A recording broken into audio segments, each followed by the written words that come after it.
I've watched as our people found a new home, and thrived and grew. I've seen our lands change, and not for the better. I have stood as a defender of the Bloodhoof. I've witnessed senseless and useless conflict, and I've seen our very land torn asunder. There is one with the wisdom of the ages to see us through this time, and that is the Ancient of Lore.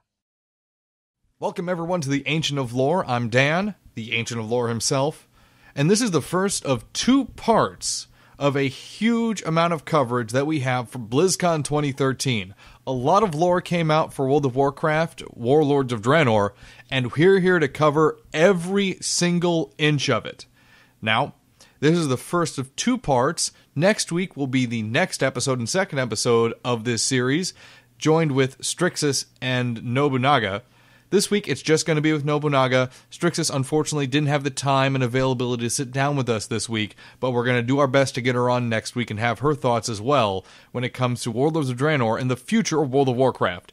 As always, you can email the show at therobindanshow@gmail.com with the subject heading of Ancient of Lore, or you can tweet at us. I'm twitter.com/Leto, L-E-T-O, and Strixus is twitter.com/Strixus, S-T-R-I-X-U-S. And Nobunaga has twitter.com/Nobunaga-sama. Again, thank you for joining us for this special two-part episode of The Ancient of Lore. Without further ado, let's get right to it. I'm sitting down with Nobu here. He was actually at BlizzCon. He has all the information. Nobu, how are you? I'm doing quite all right. How about yourself? Fantastic. Unfortunately, for this segment, we are missing Strixus, but hopefully next week we'll be able to actually sit down and talk with her as well. Yes, it's not quite the council without at least Strixus and, the presence of the duck. Yeah, presence of a duck might have to, unfortunately, wait until December, but there is a good chance we'll get him on. Point being, you were actually at BlizzCon. Did you have a good time? Absolutely. I always have a wonderful time at BlizzCon. Mm-hmm. There's pretty much, there's no real downside for me anyway in going to BlizzCon. Mm-hmm. I'm always going to the charity dinner. I'm always rubbing shoulders with the devs and basically talking to them about what I'd like to see in the future and what their vision is in the future and how I think things can relate and et cetera, et cetera. It's always a really great time. Although certain things, of course, always kind of pull you down, but it's good to keep a level head. Yeah, always important. Let's get right down to the nitty gritty. You have all the details on Warlords of Draenor, so let's start out with the very basics. What is the expansion Warlords of Draenor? Well, Marty, I think perhaps can't even do that voice. But the similarities, of course, between Doc Brown's Time Machine and what's happening in Warlords of Draenor are everyone and their mother in the last couple days has had the song "Back in Time" by Huey Lewis and the News stuck in their heads. Yeah. To be honest, though, and they've tried to state this over and over again, because originally, now, of course, let me just start from the beginning. Mm-hmm. Effectively, what's happening is that Garrosh, with a help from a little friend, and spoiler alert, that little friend should be a clue as to who this person is, or creature is going to help free Garrosh, and then Garrosh is going to flee through the Dark Portal. Now, the problem, though, is that when he gets to the other side of the Dark Portal, his little friend has instead taken him to an alternate timeline that is a different past than our own, or a different world than our own, but in the past of that world. So, and that just happens to coincide with around Day of the Dragon, Second Invasion, that sort of thing. Actually, it's just before the second invasion because Garrosh starts it. Now, what we're essentially looking at is, on the surface, looks like time travel. Mm-hmm. But in actuality, it's like alternate dimensional. We're not changing the past through our actions, and they've specifically stated that. And the reason why that's important is because repeatedly at BlizzCon, at every panel, at every time they could, they sneak it in. They crowbarred it in that this is not the time travel expansion.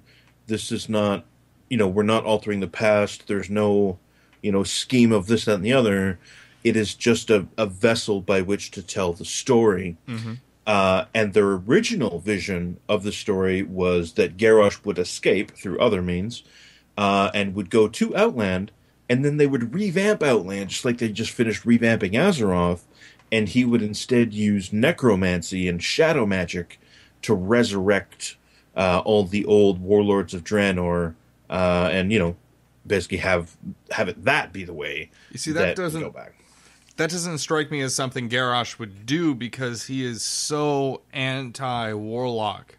Like, he is so anti that kind of bad magic. But at the same time, he easily accepted the corruption of an old god.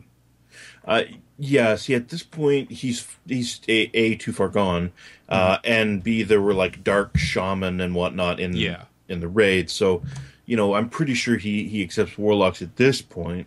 And, of course, vengeance makes a man do many different things. Yeah. But, yeah, so, sorry, just got to.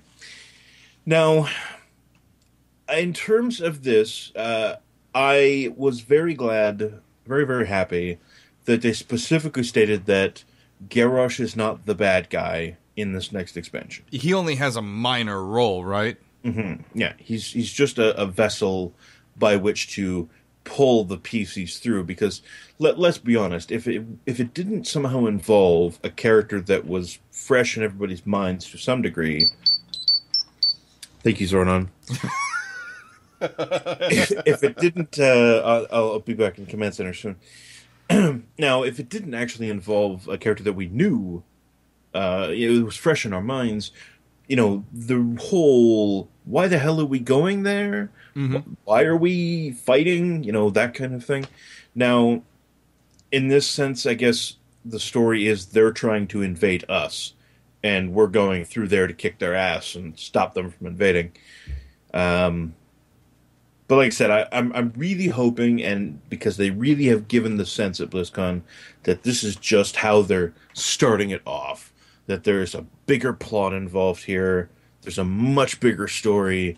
It's just that the premise on the surface seems like Garrosh went that away. He must be brought to justice.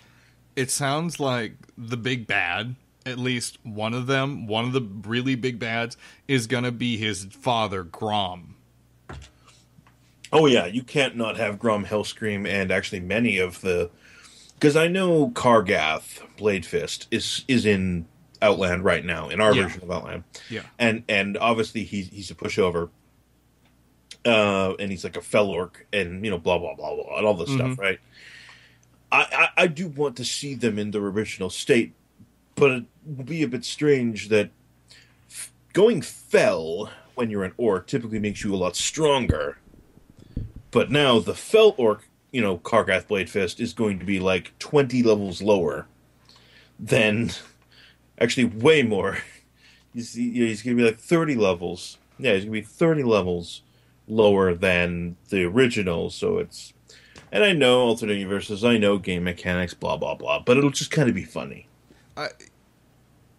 This is how I kind of got it. Like, going this specific direction back in time, back in space-time, technically, actually. Because this is... The Twisting Nether, as far as I've been able to understand it, functions a lot like space-time, and he is actually going wibbly-wobbly in a direction through space-time to a different point entirely. Like, to give people an idea, in the Draenor that we're going to, Azeroth hasn't even been invaded yet. There's an untouched unclaimed Azeroth where the Alliance hasn't even formed yet. That's insane. Are we going to be able to go there? Can we see kind of the, Azeroth before the Alliance, before the Horde? The possibilities are just staggering. But that's why it's not a quote-unquote time travel expansion, as Nobu said. It is a space-time travel expansion, or a Twisting Nether travel expansion, if you want to be really specific. Yeah, but I mean, even from the things that I saw, there's so much, because I played it for about an hour in the press room, just sort of ran around, and the amount of tomfoolery that people were engaging in was a bit silly. But anyway, you get to see, I guess, what could be glimpses of the past in terms of how people acted. The Frost Wolves, how did that whole thing go down? Like, what was that like? The clans, the Orcish clans are going to be big. And I remember, years and years and years ago when we did our Orcish clan episode. Yes. When we talked all about the Orcish clans and what was going down and how they all acted in the past and what they did, et cetera, et cetera. And this will be the chance to actually see that. So in terms of a lore perspective, I foresee this expansion being A, kind of lore-gasmic, but yes. B, but also B, a little bit of a cop-out in terms of retcons, in a way. Oh, well, that's just the way that this character is in this timeline, in this universe. Ours is different, In ours, Durotan, did not lack self-confidence, and, he did not blah, blah, blah, blah, blah, and he made the decision on his own, where in this one, we come and help him, and he's all self-doubtful and blah, blah, blah, blah. They'll be able to change characters and have them exist in a retcon-y way, but without actually affecting the timeline, and it'll be kind of crazy. Are you worried about that a little bit? Not particularly, because I'm keeping it in the mindset of it is alternate universe. It's separate from our own. It's not changing our story. I really wouldn't mind if a certain red-haired, flowing male menace wasn't eradicated in this timeline. I think that would be nice. If he was a boss for us to kill, that would be great. He can bring his raptor army. I'll tear that shit down. Oh my god. Me and my diseases, my new level 100 talent. You're looking forward to that, aren't you? Oh, the Death Knight level 100 talents are insane. They're going to have to nerf them. I mean, I know this is just a preliminary alpha build and everything, but oh god, do they have to nerf? It's like, yeah, I'm very meh on the Warrior one so far, so I'm hoping yours gets a little nerfed and mine gets a little buffed. Oh, I'm sure they will. I mean, it's level 100, and absolutely. There was a time, a great long time ago, back in BlizzCon 05, actually. Uh-oh. Long ago, in a forgotten time of 2005. Back in 2005, Chris Metzen joked that, my buddy Chris joked that, level 100 would be like the culmination of everything in sort of World of Warcraft. Mm-hmm. That would be when we would maybe be able to take on the Lich King, and, and et cetera, et cetera. And you could probably find those old panels on YouTube or something, but he kind of joked that maybe level 100, maybe that we would have the ability to fight the Lich King, and of course things change, and there's nothing wrong with that. No, it's that power creep, and is level 100, going to be the end? Because they talked at BlizzCon at the Warlords of Draenor panel that they might look at doing an expansion where they don't increase the level cap. Ooh.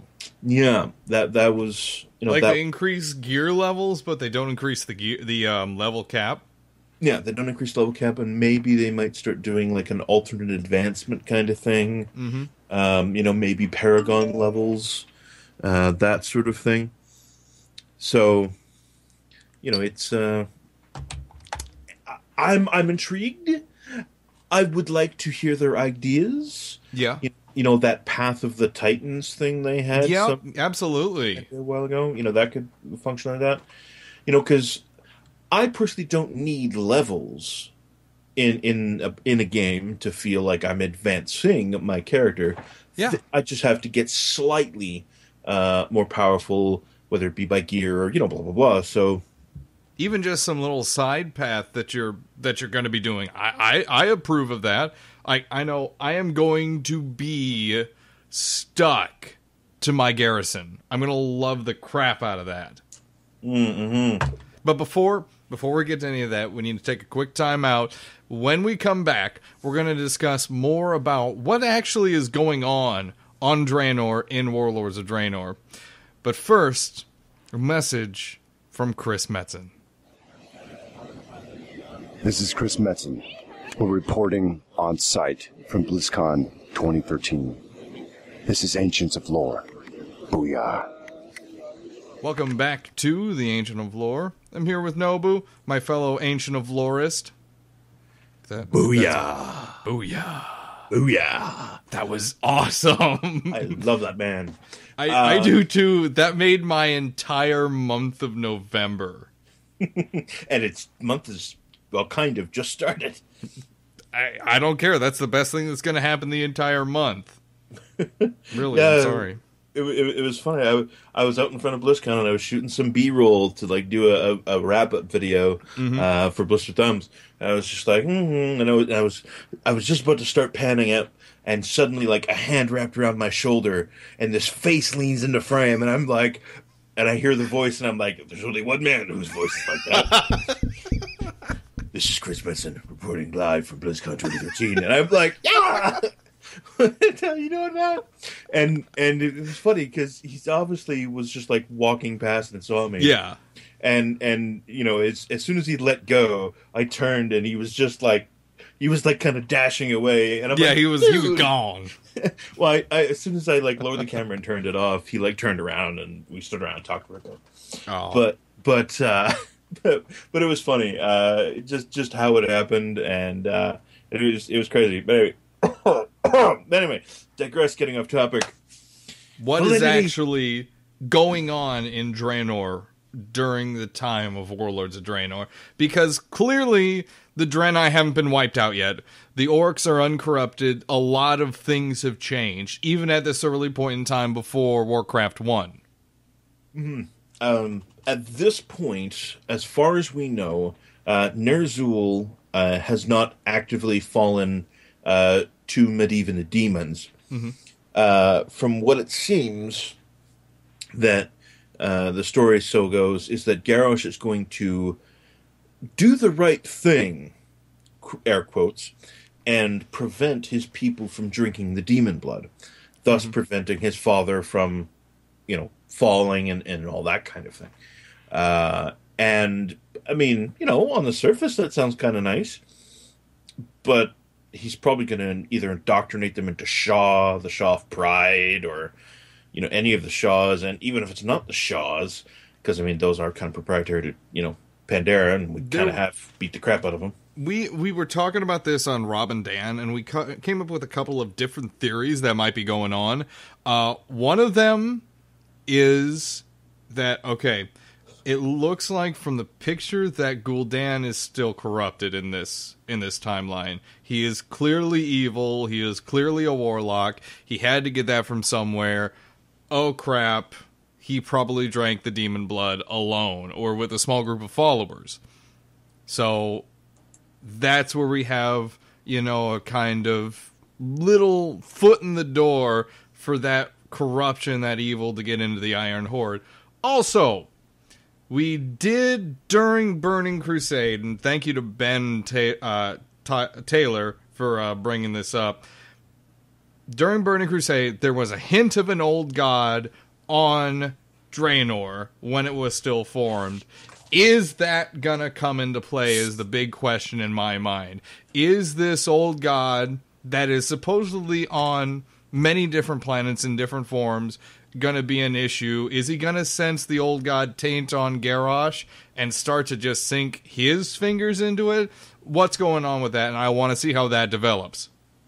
You know, it'll be awfully interesting because there was hints, whether it be old god, you know, like an old god, Yeah. or just the corruption of the old gods that was there, you know, that came back. You know, there's plenty of things. I mean, hell, you know, when Deathwing came back to lair in Outland, you know, he could have brought some of that with him as well. Yep.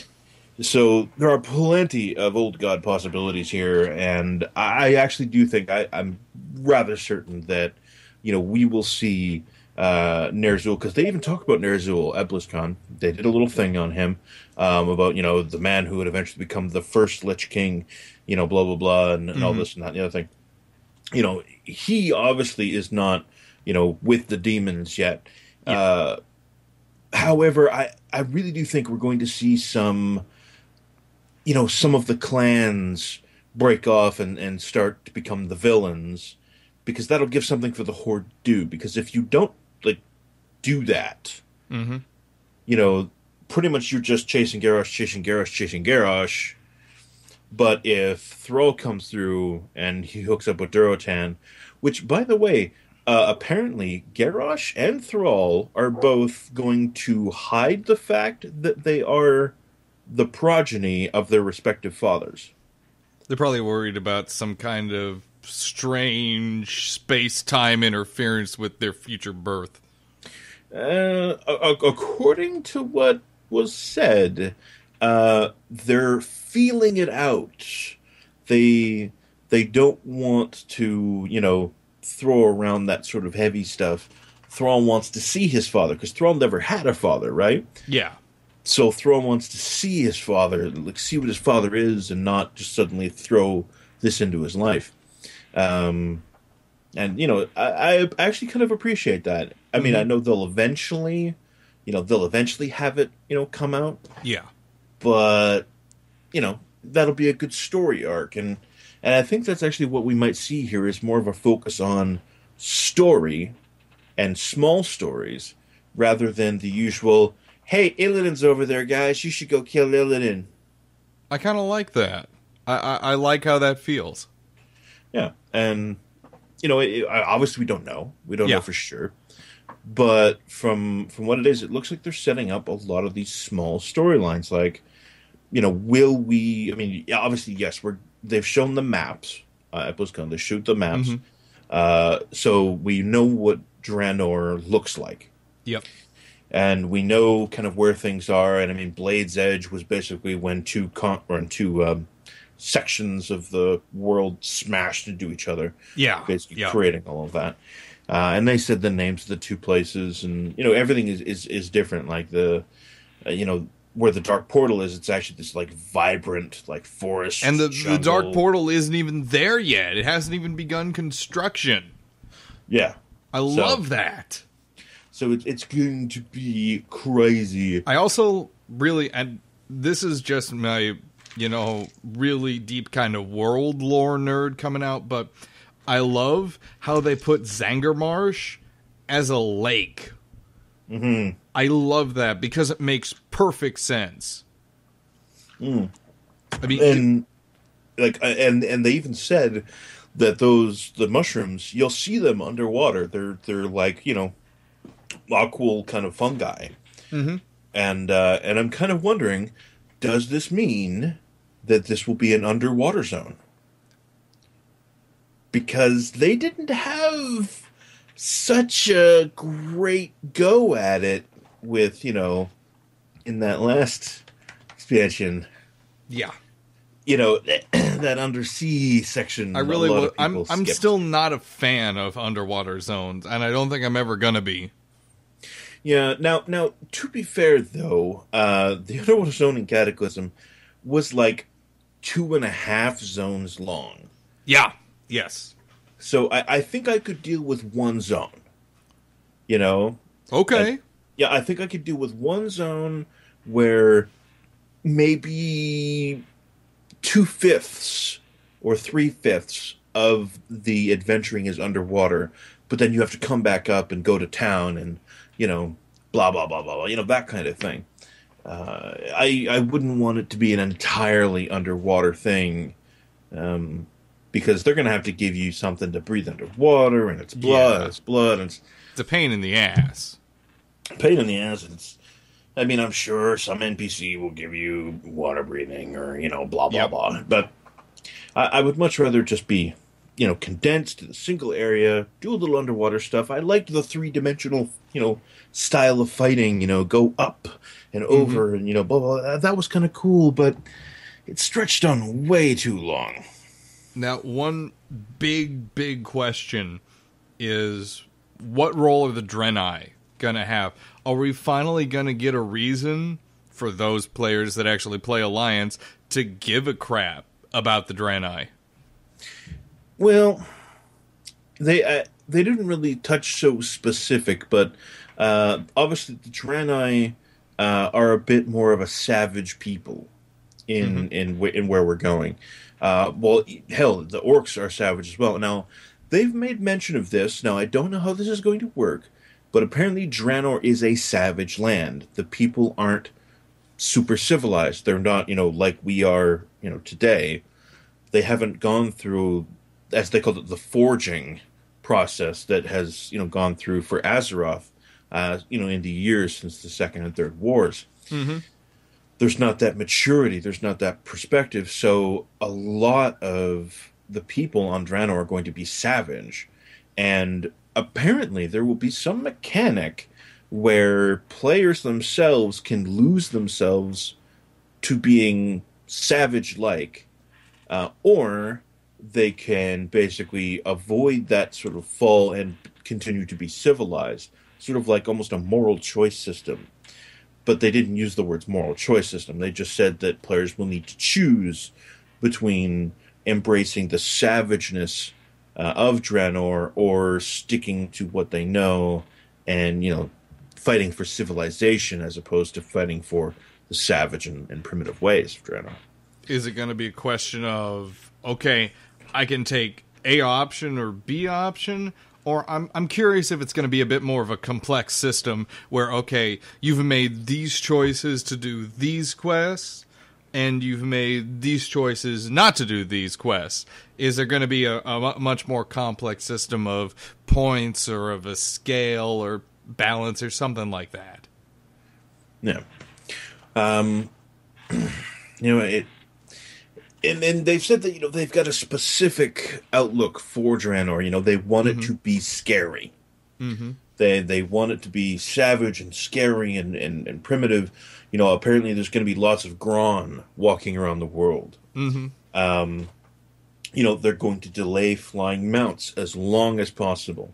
So we might not see, flying even till a further patch. That's an idea that they have. I like the idea, to be honest. I really like my flying mounts. Mm-hmm. But I do understand that, flying has a way of making things feel small, and the one sure way to proclaim dominance over something is to essentially literally just be higher than whatever it is that you have conquered as a display of your power. Yeah. And which is why in Outland, flying initially felt like such a reward. Because, you went through Blade's Edge Mountains, you went through these hellish zones, and you finally got to Netherstorm, and you were level cap, and you had flying, and you felt empowered by flying. Now, obviously, after a couple of months, that'll kind of faded away, and, oh, man, you don't have flying yet? Oh, man, you're a noob. And it became that. I would like to see something like that again, where for at least a few months, flying was this privilege, this great reward that, actually felt as a reward, not just, oh, well, we can't fly in this zone? Well, fuck that, I'm going to another zone. Kind of like you had in some Lich King places. Yeah.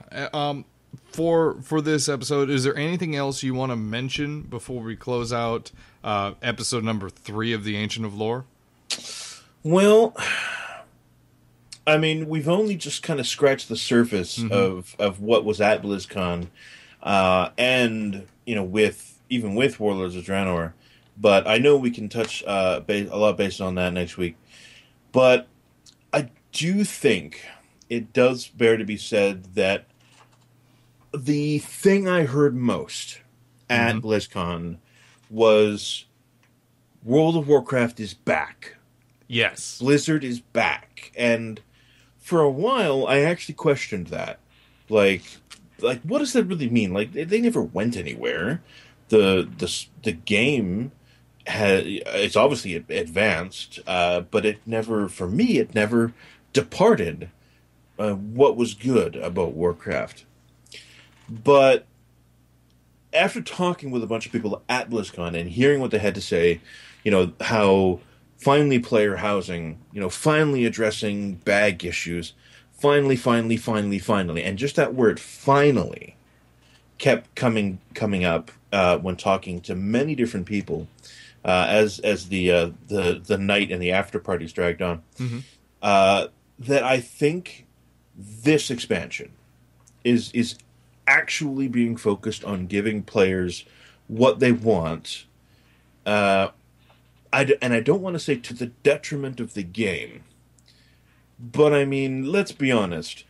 Doc Brown and the Time Machine, alternate universes, these are all things in literary context that normally signal some shark jumping is about to be at play, right? But they're making the effort to say, no, not time travel, blah, blah, blah. It's alternate dimensions invading our own, totally different Doctor Who stuff. Some Whovian architecture is being raised here. But I think that finally word, they're finally giving this. And to that extent, I really hope we see all of that brought to fruition. The character model updates, the animation updates, the sound updates, player housing, followers, all the stuff that people have been screaming for forever. And also increasing the difficulty, increasing, all of this stuff.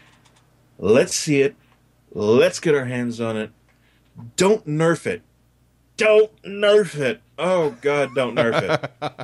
How do you feel about mythic difficulty? I'm liking it. I'm liking the idea. I'm really liking the flex raid idea. For reasons I think we could probably talk about next week, but in more detail. Yes. But as they said, World of Warcraft is much more fun when you play it with friends. Yep. And, I can get probably 10, 12 friends together. We could do 10-man raids, but we would always have a couple of people who would like to come along or tag along, but we'd never have 15, or we'd have more than 15, and, X, Y, and Z. So we couldn't do all these raids. We couldn't do the content. And most of the time, we just wouldn't go because we didn't want to piss people off by going and not taking. We would all do LFR, and, we'd all feel good about ourselves some minor time. Yeah. So they're enabling us to play how we want. Yes, and I agree with that completely. I love that about the new rating system, where you can take anything from 10 people to 25 people, and it's somewhere in between. That's fine. It will self-adjust. You don't have to worry about either 10 or 25. It's a big, huge spectrum. It's like a series of tubes. One thing that really hit me, and to close out this episode, because I know we are going a little late, one thing that really, this is the thing that hit me. Mists of Pandaria felt very blah.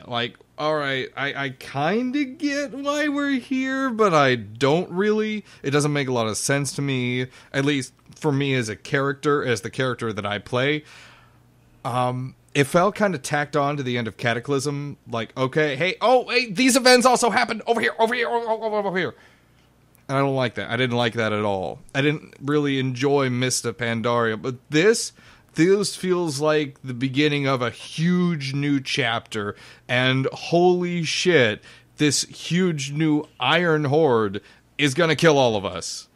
We gotta solve this problem. Yeah, I think that now, for as much as the long time standing, this is World of Warcraft, and here's the war. Mm-hmm. Women and children must die. Now, as much as we all kind of hear that and go, yes, that is what Warcraft should be about. That's actually not really. World of Warcraft, or actually Warcraft, has always been about the separation and brief uniting of the people of this world, of this Azeroth, against greater foes before going back to their petty squabbles.